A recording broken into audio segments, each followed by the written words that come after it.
Or is it me? We're going to use the analog stick because the D-pad is absolutely unplayable on this thing. Oh crap! But you can just hear the audio stuttering all the time. This is absolutely not the way how you should enjoy this old school game. But where I have no idea that the speed of the game is like it's supposed to be. You know where I'm just a big fan of the D-pad. Not only for nostalgia regions, but also when it comes to just the functionality. Oh no, he's going to... No, oh! Ah. Whoa. Yeah, okay, that sounds absolutely messed up. Pressing reset will give you the option to make a quick load and quick save. It's kind of cool that they implemented this. There is no like slot, so you have only one for each single game. But let's take a close look at some Mega Drive. I was really curious how this actually is going to be playing. Oh crap, I completely messed it up. Let's continue. The audio sounds kind of messed up in my opinion, but how do I reload? This is not the way how you want to actually enjoy some Lethal Enforcers 2. I can still remember back in the day that I had Lethal Enforcers 1 on the Mega Drive here, and it was so messed up. I never got the light gun working, but yeah. But you can hear that the same issue continues with this particular system too. The sound is kind of weird sounding. Okay, so let's get into some main games. Of course, we're going to check out one of my favorite games, simply because I can just dream the soundtrack and the way how it looks. I do find the overall experience okay. I didn't notice the beginning intro was stuttering a little bit, but besides that,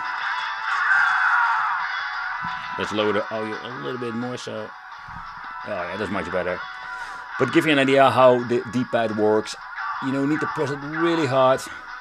So this is not the way how you want to experience. I did notice some screen tearing of the game, but it seems to be that the main emulation is pretty good on this thing.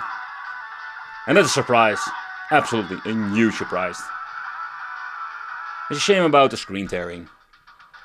Next up, Neo Geo. But the audio already sounds kind of messed up. It sounds completely speed up. Screen tearing. Yeah.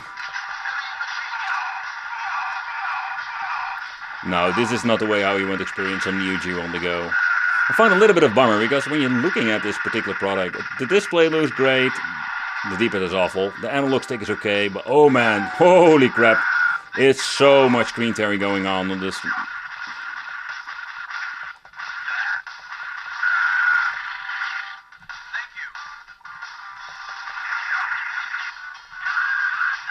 Oh, that sound. Oh. But now after playing for some time, I've noticed that there is even some white dots underneath. I don't know what's going on, but that is not a good sign. Let's move on to the Game Boy Classic.